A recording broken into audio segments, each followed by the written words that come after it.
Everybody, welcome back to our channel. ఈరోజు వీడియోలో మనం మన డైలీ లైఫ్లో యూస్ చేసే కొన్ని యూస్ఫుల్ సెంటెన్సెస్ని ఇంగ్లీష్లో ఏ విధంగా చెప్పాలో ఈ వీడియోలో తెలుసుకుందాం. మీరైతే వీడియోని స్కిప్ చేయకుండా చూడటానికి ప్రయత్నించండి. వీడియో కనుక నచ్చినట్లయితే లైక్ చేయండి, షేర్ చేయండి.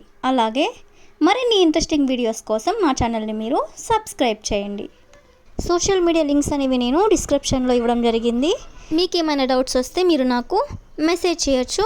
నేను మీ డౌట్స్ అన్నీ కూడా క్లారిఫై చేస్తాను. ఇప్పుడైతే మనం టాపిక్లోకి వెళ్ళిపోదామా?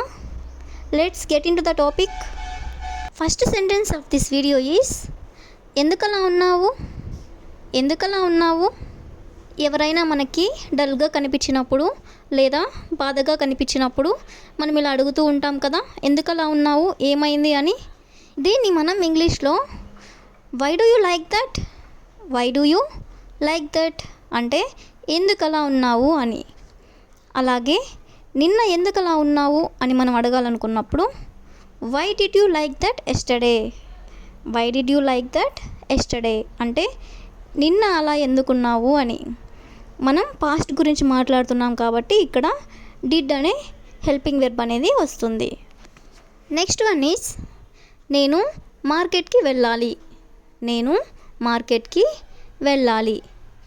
దీన్ని మనం ఇంగ్లీష్లో I will go to market, I will go to market అంటే నేను మార్కెట్కి వెళ్ళాలి అని.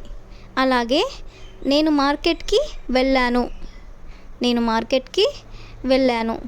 ఈ సెంటెన్స్ని మనం ఇంగ్లీష్లో ఏ విధంగా చెప్పాలంటే I went to the market, I went to the market అంటే నేను మార్కెట్కి వెళ్ళాను. ఇక్కడ ఆల్రెడీ జరిగిపోయిన విషయం గురించి మాట్లాడుతున్నాం కాబట్టి వెంట్ అనే వెర్బ్ అనేది మనం యూజ్ చేస్తాము. అదేవిధంగా ఈరోజు నేను మార్కెట్కి వెళ్తాను, ఈరోజు నేను మార్కెట్కి వెళ్తాను. ఈ సెంటెన్స్ని మనం ఏ విధంగా చెప్పొచ్చు అంటే today I go to market, today I go to the market అంటే ఈరోజు నేను మార్కెట్కి వెళ్తాను అని. ఇక్కడ ఈ సెంటెన్స్ అనేది ప్రెజెంట్ టెన్స్కి సంబంధించింది కాబట్టి మనం వెర్బ్ వన్ అనేది యూజ్ చేస్తాము. నెక్స్ట్ సెంటెన్స్ ఈజ్ ఎందుకు లేట్ అయింది, ఎందుకు లేట్ అయింది. ఈ సెంటెన్స్ని మనం ఇంగ్లీష్లో ఏ విధంగా చెప్పొచ్చు అంటే why are you late, why are you late అంటే ఎందుకు లేట్ అయింది అని. అలాగే why did you late, why did you late అంటే ఎందుకు లేట్గా వచ్చావు అని. నెక్స్ట్ సెంటెన్స్ ఈజ్ ఎన్నిసార్లు చెప్పాలి నీకు, ఎన్నిసార్లు చెప్పాలి నీకు. మనం ఇలా అంటూ ఉంటాం కదా, దీన్ని మనం ఇంగ్లీష్లో how many times I will tell you, how many times I will tell you అంటే నేను నీకు ఎన్నిసార్లు చెప్పాలి అని. అంటే చెప్పి చెప్పి విసిగిపోయాను, ఇంకెన్నిసార్లు చెప్పాలి అని. నెక్స్ట్ సెంటెన్స్ ఈజ్ నువ్వు కష్టపడి చదివితే నువ్వు ఎగ్జామ్లో ఖచ్చితంగా పాస్ అవుతావు, నువ్వు కష్టపడి చదివితే నువ్వు ఎగ్జామ్లో ఖచ్చితంగా పాస్ అవుతావు. ఈ సెంటెన్స్ని మనం ఇంగ్లీష్లో ఏ విధంగా చెప్పొచ్చు అంటే if you study well you will definitely pass the exam, if you study well you will definitely pass the exam అంటే నువ్వు కష్టపడి చదివితే ఎగ్జామ్లో ఖచ్చితంగా పాస్ అవుతావు అని. నెక్స్ట్ సెంటెన్స్ ఈజ్ నేను రేపు కాలేజ్కి రావడం లేదు, నేను రేపు కాలేజ్కి రావడం లేదు. ఈ సెంటెన్స్ని మనం ఇంగ్లీష్లో ఏ విధంగా చెప్పాలంటే I won't come to the college tomorrow, I won't come to the college tomorrow అంటే రేపు నేను కాలేజ్కి రావడం లేదు అని. నెక్స్ట్ సెంటెన్స్ ఈజ్ ఆమె నాతో మాట్లాడటం లేదు, ఆమె నాతో మాట్లాడటం లేదు. మనం ఇలా జనరల్గా చెప్తూ ఉంటాం కదా, ఆమె నాతో మాట్లాడడం లేదు, ఏమైందో తెలీదు అని. దీన్ని మనం ఇంగ్లీష్లో ఏ విధంగా చెప్పొచ్చు అంటే she is not talking with me, she is not talking with me అంటే ఆమె నాతో మాట్లాడడం లేదు అని.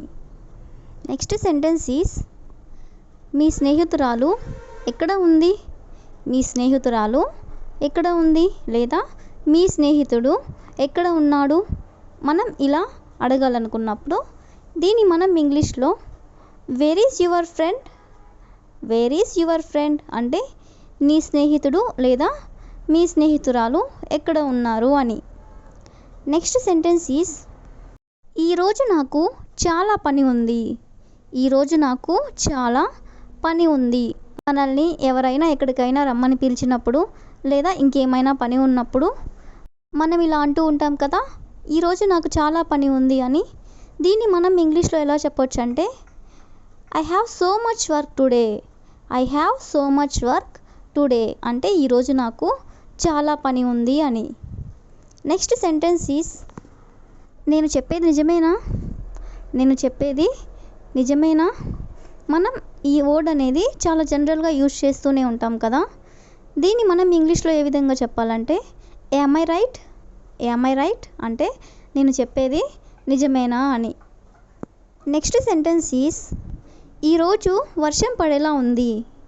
ఈరోజు వర్షం పడేలా ఉంది. ఈ సెంటెన్స్ని మనం ఇంగ్లీష్లో ఏ విధంగా చెప్పాలంటే it may rain today. It may rain today అంటే ఈరోజు వర్షం పడేలా ఉంది అని. నెక్స్ట్ సెంటెన్స్ ఈజ్ నేను ఇంటికి త్వరగా వెళ్ళాలి. నేను ఇంటికి త్వరగా వెళ్ళాలి.